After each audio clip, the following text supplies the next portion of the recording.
Avant de commencer, je voudrais vous montrer les 3 manières traditionnelles qu'utilisent les gens, c'est-à-dire vous en général, pour faire ce qu'on appelle du social selling, donc pour essayer de se vendre ou de vendre sa marque employeur, en l'occurrence.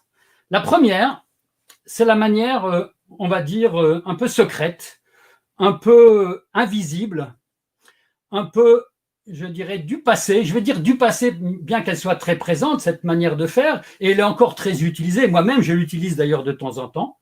C'est d'utiliser un réseau tel que LinkedIn comme un moteur de recherche. Un moteur de recherche de personnes, en l'occurrence, ou de sociétés, d'interlocuteurs, de gens à qui on veut vendre ou se vendre. Ça, c'est la première manière d'utiliser LinkedIn. On va aller sur le moteur de recherche de LinkedIn. Alors, si vous connaissez tous LinkedIn, là-haut, vous avez le moteur de recherche de LinkedIn, vous voyez. Là, j'avais cherché Philippe Stolz, d'ailleurs, qui est intervenu tout à l'heure.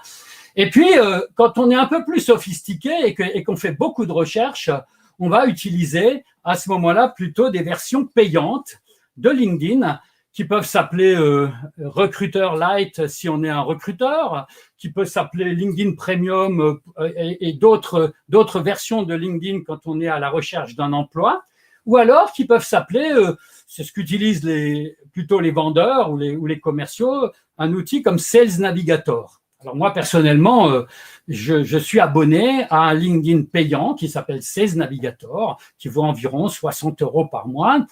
C'est quand même pas mal, c'est déjà une somme, mais c'est à peine plus cher, 15 € de plus que le LinkedIn Premium, et c'est par contre beaucoup plus sophistiqué que le LinkedIn Premium qu'on paierait 39, 40, je ne sais plus combien d'euros.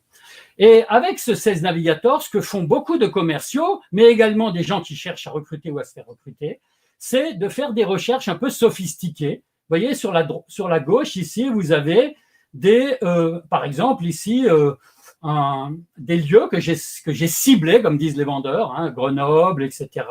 Vous avez des niveaux de relation sur LinkedIn et j'ai ciblé les gens qui n'étaient pas encore en relation avec moi, qui sont dans un certain type d'entreprise ou dans un certain niveau d'entreprise. Vous voyez, des types d'entreprises, des niveaux d'entreprise. Et peut-être qui ont un certain niveau hiérarchique, pourquoi pas, là je ne l'ai pas mis, qui sont dans des fonctions. Et vous voyez, là, c'est par exemple les fonctions que moi je vais adresser lorsque je vais faire un social selling forum à Grenoble et que je recherche soit des sponsors, soit des intervenants, soit des participants à ce forum, eh bien, je vais sélectionner une liste de gens qui répondent à ces critères le plus précis possible. Parce que si je ne fais pas cette recherche assez précise, je vais tomber sur une liste de recherche, une liste de résultats plutôt complètement, comme diraient les marketeurs, non ciblés. Et là, si j'envoie un message ou si j'envoie une demande de connexion à des gens qui sont manifestement pas les bons, eh bien, je me décrédibilise totalement et les gens vont penser que je fais de la prospection à la bourrin ou que je fais de la recherche d'emploi d'ailleurs à la bourrin, ou je fais ça en masse, vous voyez, auprès de n'importe qui, puis je raconte n'importe quoi dans ma lettre de motivation si derrière je leur envoie une lettre d'une manière ou d'une autre ou dans ma demande de connexion. Voilà. Alors, ce que font beaucoup de gens, c'est qu'ils vont utiliser ce genre de moteur de recherche, vous voyez, pour arriver à la fin à trouver un certain nombre d'individus. Vous voyez, là, par exemple, j'ai 190 personnes qui répondent aux critères. Et là-dedans, il y en a 80 qui ont publié sur LinkedIn dans les 30 derniers jours. Alors, on peut se dire que c'est peut-être des gens plus actifs sur LinkedIn. Vous voyez, il y en a 12 qui ont une expérience en commun avec moi. Donc, j'ai plusieurs manières ensuite de travailler cette liste alors on va dire de prospects, on va dire en général prospects, que ce soit des gens qui vont me recruter ou des gens que je veux recruter d'ailleurs. Ok. Et qu'est-ce que font souvent les gens à partir de cette liste? Eh bien, ils recherchent les emails, ils recherchent les numéros de téléphone.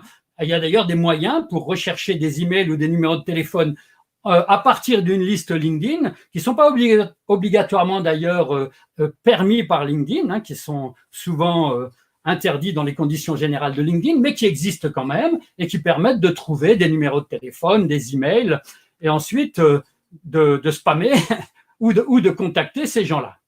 Autre manière de faire, c'est tout simplement de demander Alain Gagnon, Laurent Duvic, Bruno Barthès en contact sur LinkedIn, et c'est ce que moi j'utilise en général comme méthode.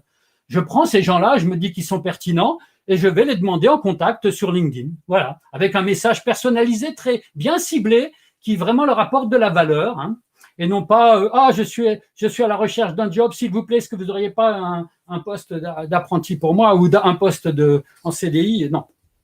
Donc je vais de façon assez, je dirais, intelligente, comme vous pouvez le voir dans beaucoup de formations à LinkedIn, engager la conversation avec certaines de ces personnes. C'est ce que je fais, moi. Et alors, on peut le faire de manière très personnalisée, ou on peut le faire un peu à la bourrin, de manière semi-automatisée, avec du copier-coller. Il y a même là aussi des logiciels qui permettent d'automatiser et qui sont interdits par LinkedIn. Voilà. Donc ça, c'est une première manière de faire, vous voyez, qui est d'utiliser un outil tel que LinkedIn pour faire de la recherche et éventuellement pour contacter les gens, y compris en masse. D'accord ? Dans ces cas-là, d'ailleurs, on n'est pas visible réellement sur le réseau social LinkedIn parce que tout ce qu'on a fait, c'est une recherche et puis derrière, on a repris notre bâton de pèlerin traditionnel pour les contacter. Bon, c'est un peu dommage, je trouve, parce que c'est pas ça qui va vous rendre crédible et visible.